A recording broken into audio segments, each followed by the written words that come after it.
છોટાઉદેપુર જિલ્લામાં અમુક બ્રિજો પર ભારે વાહનોની અવરજવર પર પ્રતિબંધ મુકાયો। દાહોદથી છોટાઉદેપુરને જોડતા સુકેત અને વસવા બ્રિજ ઉપરથી ભારે વાહનોની અવરજવર પર રોક લગાવાઈ છે। શરૂઆતમાં નજીકમાંથી ડાયવર્ઝન આપવામાં આવ્યું હતું, પણ આ વિસ્તાર ટાઈગર મૂવમેન્ટ ઝોનમાં આવતા વન વિભાગે વાંધો ઉઠાવ્યો। ત્યારબાદ વાહન ચાલકો માટે લાંબુ ડાયવર્ઝન નક્કી કરાયું। વાહન ચાલકોને 20 કિલોમીટરનો વધુ ફેરો કરવો પડતો હોવાનો આરોપ છે।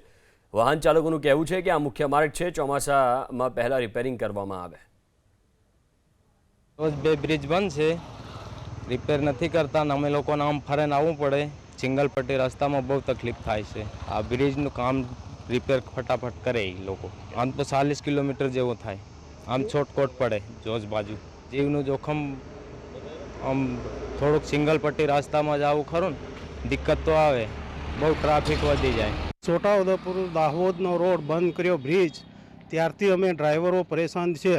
ડુંગરવાંટ ફરીને જઈએ તો લોકો મારે છે, વચલી ભીતરીને જઈએ તો પણ લોકો મારે, ગાડીઓ નીકળવા દેતા નથી। ત્યાં હોટલે અમે સારવાર લઈએ છીએ જમવા માટે, તકલીફ અમને ખૂબ પડે છે 10, 15, 20 દિવસથી। ખૂબ મુશ્કેલી પડે, ખૂબ મુશ્કેલી પડે। અને અમુક ફરીને જઈએ છો, ડીઝલ વધારે આવે, સેટનું સાંભળવાનું થાય, પછી કટીવાળા જઈએ તો રાતે ત્યાં પથરા મારે છે, એના માટે અમે પરેશાન છે। બે બ્રિજ બંધ કર્યા ત્યારથી અમને તકલીફ છે। હવે એસટી બસો ચાલુ છે, ગાડીઓ બંધ છે, બ્રિજ ચાલુ કરવાની માંગ છે ડ્રાઈવરોની। પ્રી મોન્સૂન ઇન્સ્પેક્શન દરમિયાન સદર બ્રિજમાં થોડું ધોવાણ થયેલું જોવા મળ્યું છે, જેથી કરીને હાલમાં એ બ્રિજનું રિપેરિંગ કામ હાથ ધરવામાં આવેલ હોય।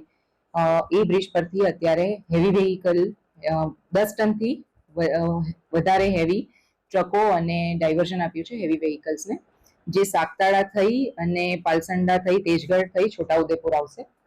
આ ડાયવર્ઝન આશરે 20 કિલોમીટર જેટલું વધારાનું છે। બસીસ અને એના માટે અલાઉ કરીશું, પણ સ્પીડ રિસ્ટ્રિક્શન સાથે મે બી ચાલુ થશે એવી વેહિકલ્સની મૂવમેન્ટ।